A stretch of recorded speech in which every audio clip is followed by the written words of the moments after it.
time, and really the only thing that can save us, I think, is for people to somehow wake up and see who is doing what to them.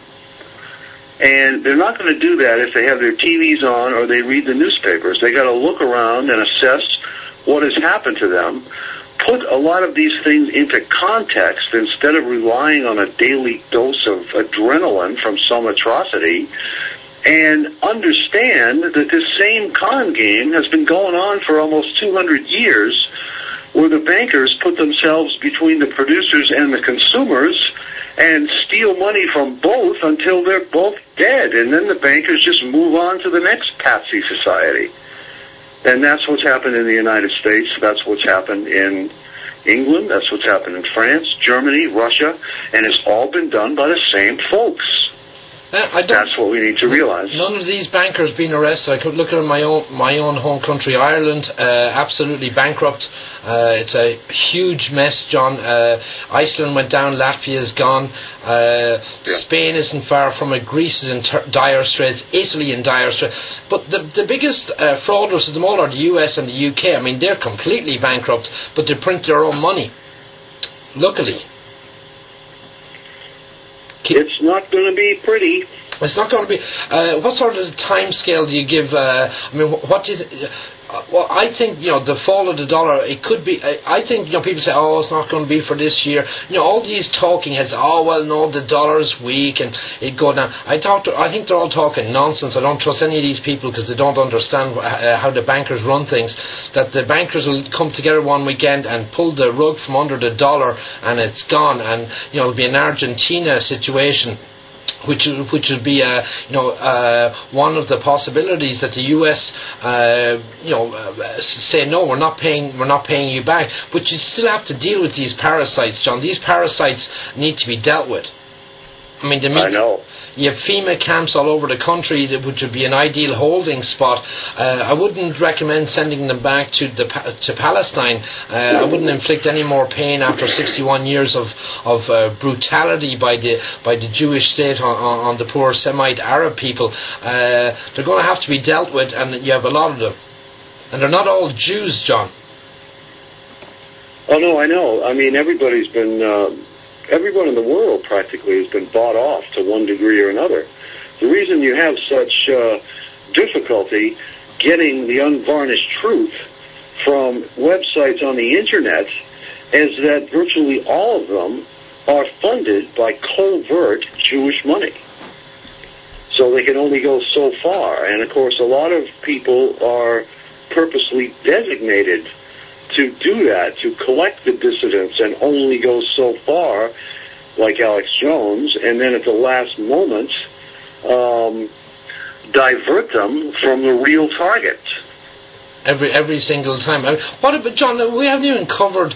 We're coming up on about 50 minutes. The time is flying in this interview. I mean, we haven't covered Israeli spying in America, organ harvesting. We haven't really talked too much about the Palestinian Holocaust. Why? For us, it's so obvious that Alex Jones is shilling for Israel because he won't talk about it. And yet, if you talk to his supporters, they'll tell you he's talking about it all the time, but that's not true.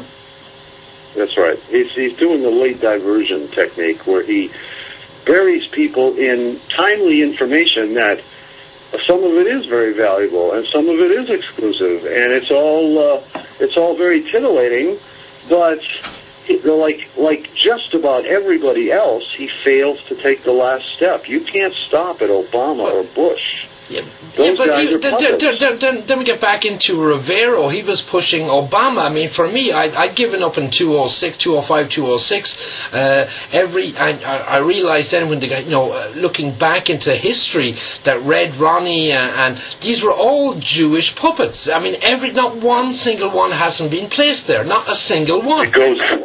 It goes much further back than that. I mean, John, it goes back over 100 years. I mean, and that's only. I work full time. From my limited research, I mean, I can trace it back. Even Woodrow Wilson knew he screwed up after he signed the most horrific law, the Federal Reserve Act, in 23rd of December, when it was passed on 23rd of December 1913, that he'd made the biggest mistake of his career, that he'd been absolutely been a puppet. Yeah, who knows who he was.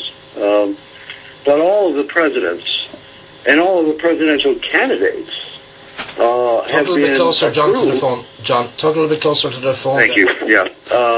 All of the presidential candidates have been approved. When Eustace Mullins told me Abraham Lincoln was a tool of the bankers, that was a little more than I could comprehend. I have to do a lot more studying to understand that.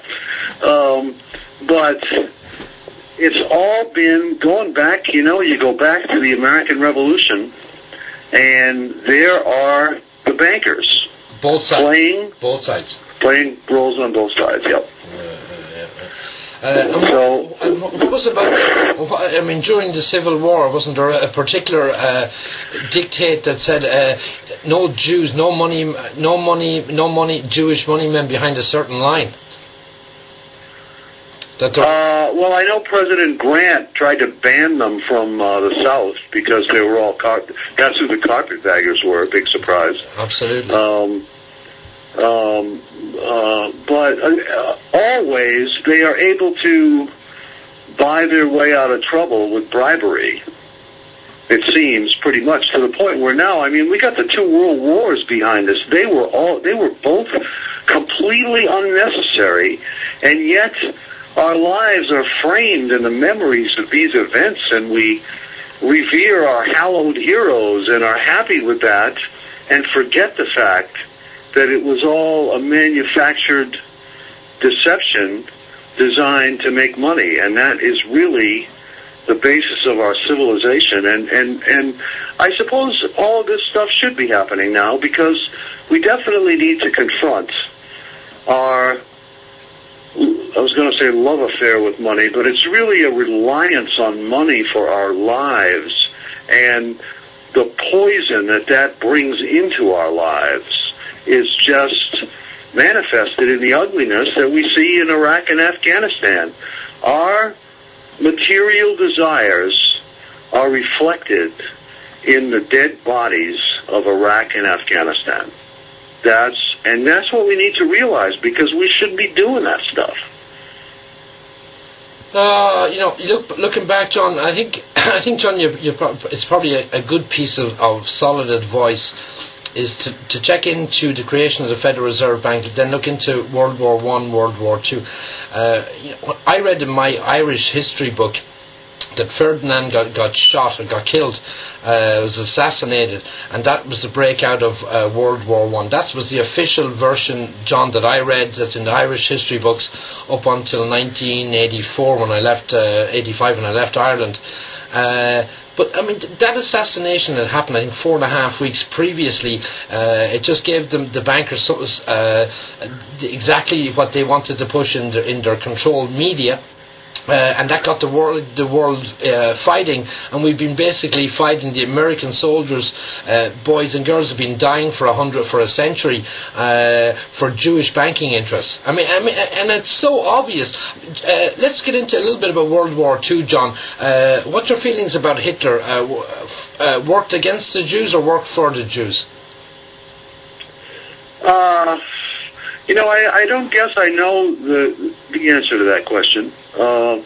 And people on both sides would yell at me for saying that, but I guess I really don't. All I know is he's the only leader in world history who actually came after them point blank.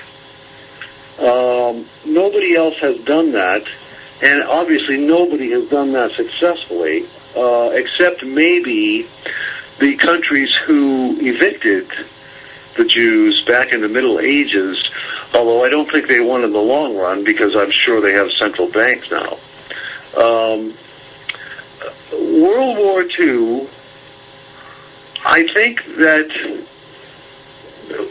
World War II was spawned by the World War I treaty at Versailles at the end of World War I, which was created by the Jewish bankers and put impossible conditions on Germany. They certainly weren't very gracious conditions, which a conqueror should impose gracious conditions on the people he's just defeated, but we didn't do that because we were driven by Jews. I think an even more significant, and I wanted to mention one more significant war item. I wrote a story called When Russia Saved America, and it's the story of how the Tsar sent ships to support Abraham Lincoln. Yeah, absolutely. Well, by 1905, when Russia went to